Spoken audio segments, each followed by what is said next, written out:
I am LYNN OTEY. I'm running for state representative for the 130th district. Great.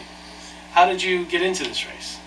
I have always been involved in politics for, I can actually say my entire life. My dad was the Newton County Republican chairman for 26 years.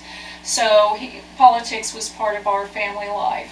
And became more involved after I retired from teaching in 2001 and became the Republican Women's President of Newton County, and right now I'm serving my second term. But also my husband Jim Otey, who's our county collector, I got him involved back in 2002 and he ran for his first term. So I've always been involved, whether it's behind the scenes as a campaigner, and of course for other candidates, and now as a candidate. So. Great. And you're running opposed? No, I am running opposed. I have an opponent. Yes, I do. And what would you say are some of the key factors that separate you from your opponent? I think some of the key factors that separate me from my opponent is that my experience in the political field, that I'm a career educator of 25 years, so I've worked with children, education. I know a lot about education and currently serve on the Neosho R5 school board. And also my community involvement. Since retiring from education, I have jumped in and become involved serving as serving on the Food Basket Brigade Steering Committee member. I belong to Neosho Exchange Club. I'm past president and currently secretary treasurer. Like I said, ran for school board and serve on that board, and help with chamber committees. So I've become very involved in my community, and I think that's something that's very important for a person that's deciding to go into politics or run for an office, is to know your community. And did you teach at Neosho? Yes, I did. I taught elementary, first grade for the bulk of my years and finished up in second. Okay. They finally graduated you up grade? Yes, yes. So, you're retired. It sounds like you're busy in your retirement. I am a lot busier, and I also left out too that I'm currently a realtor, so served on committees with the Realtors Board, and so work with buyers and sellers. So I know a little bit about real estate and the loan aspect. So. Do you have family in the area? Yes, I do. I have one daughter and one grandson. Okay, great.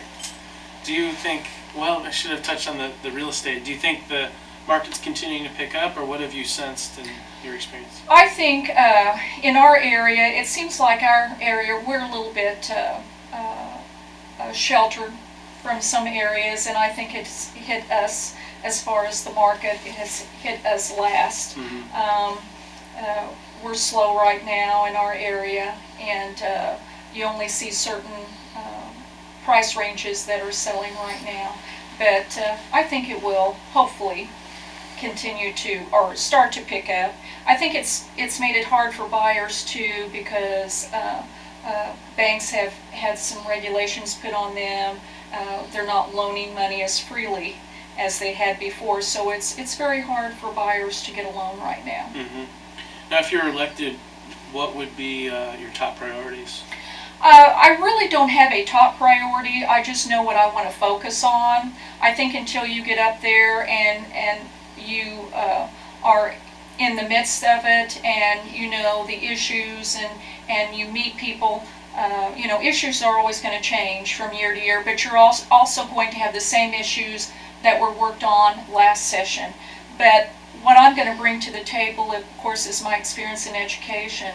But we also need to create jobs. And to me, education and jobs go hand in hand.